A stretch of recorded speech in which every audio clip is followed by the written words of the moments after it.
Good morning,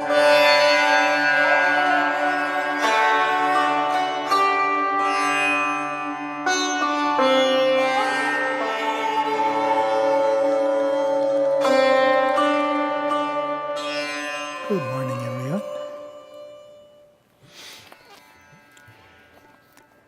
This morning we're reading from Path to Shiva, lesson 65. How do we observe pilgrimage?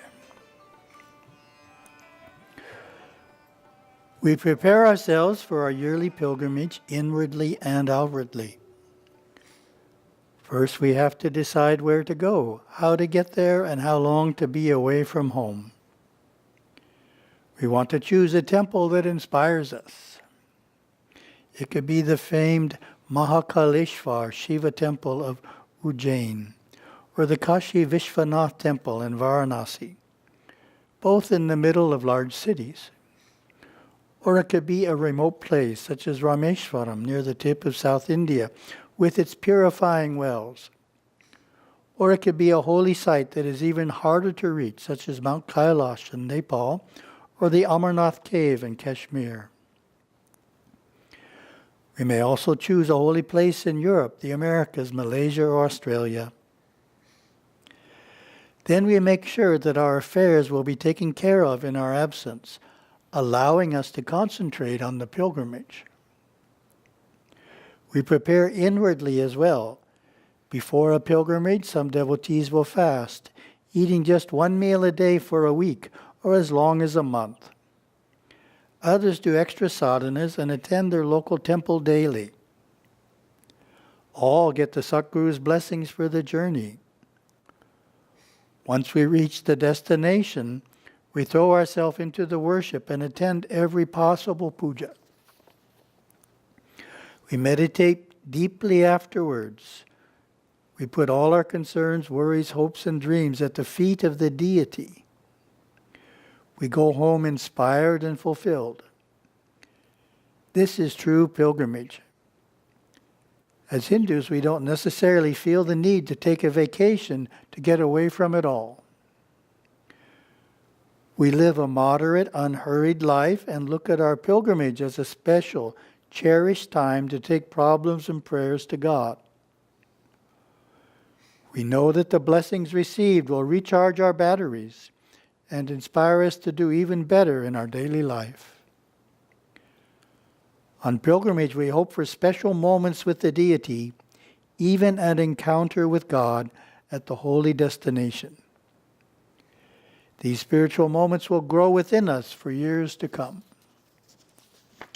And we have Gurudeva's quote.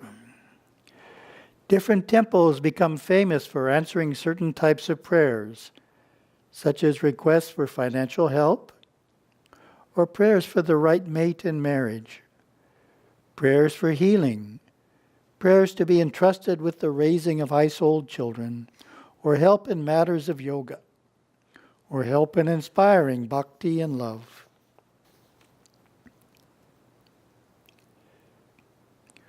When I talk about pilgrimage and explain its values, one I usually start with is that pilgrimage requires us to handle our ordinary affairs, get them taken care of for a week or two in advance. Our normal duties aren't there. So most people are employed these days, so they have to take care of their obligations at work. Housewives have to take care of the home.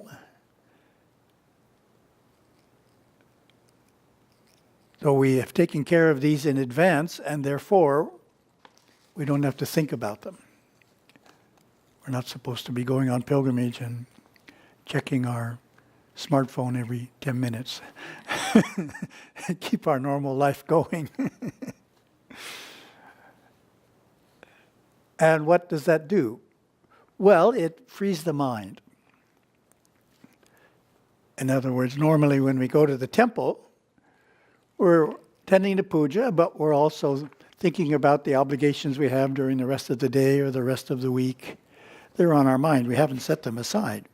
We have to handle them. So they're pulling on our mind. But on pilgrimage, we've set them aside, and therefore we're able to put more of our mental focus on the deity and on the temple than normally. And because of that, we get more benefits from it.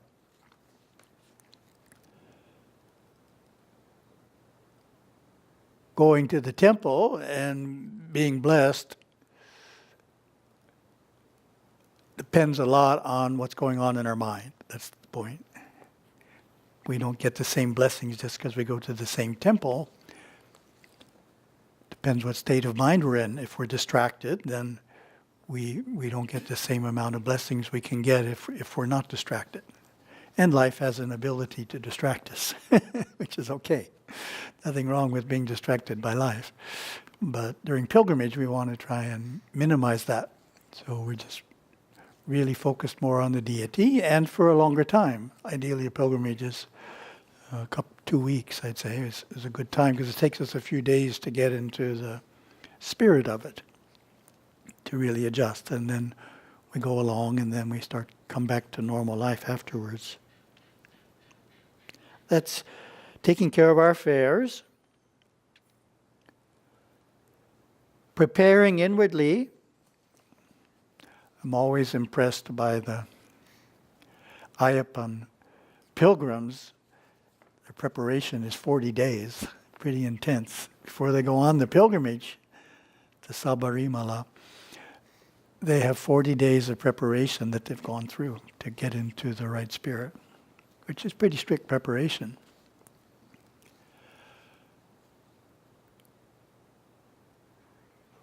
We started getting so many regular pilgrims here, and many of them would ask me, how should I prepare for my pilgrimage?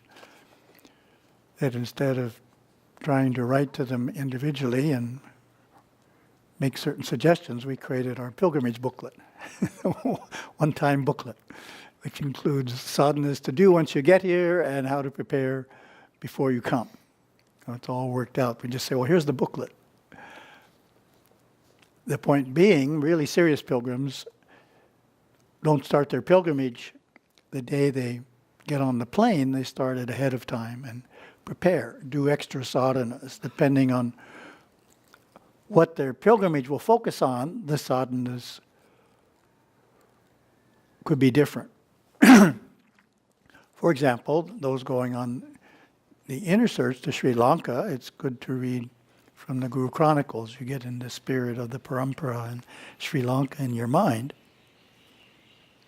If you were going on the 6-temple Muruga pilgrimage, you could learn some new Muruga bhajans. Focus on those every day for a while.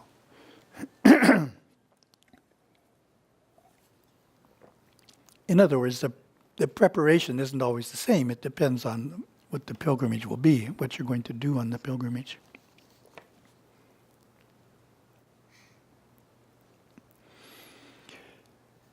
Then the other point here, which is the one that actually started with, was choosing the temples.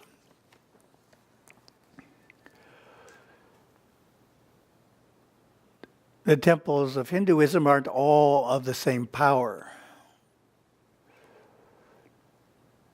The ones that are older, if the worship has been conducted there properly, would be more powerful than the ones that are new. We can see that in Kadavul Temple. We started in 1973, right? Kadavul Temple, 1973. 27 plus 18, 45 years. Well, the first few years, it wasn't as powerful as it is now, right? Very little Shakti was present, but it's built up a very strong vibration. And I think many Hindus who come here are amazed at how powerful the temple is. And in just 45 years, oh, imagine in 450 years, Probably be a lot stronger if the worship continues as it is now. So regular worship for centuries builds a very special power, and therefore for pilgrimage, it's when possible, it's good to go to, possible means within your financial means and within your time frame, to go to an older temple, powerful temple. Because the blessings, the Shakti will be stronger.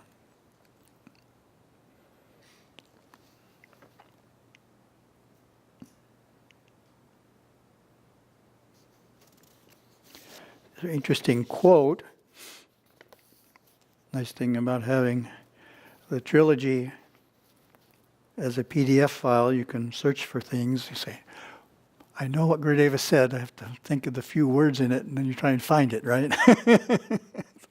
This one took me a while to find because I didn't exactly remember it.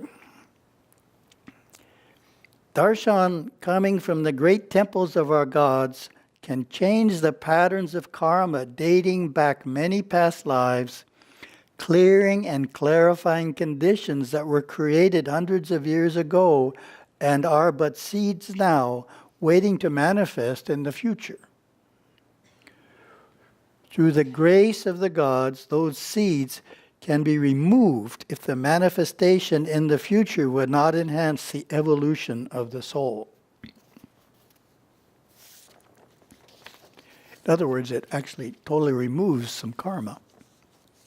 It's very hard to remove karma. It's easier to mitigate it or lessen it, but to remove it totally is challenging.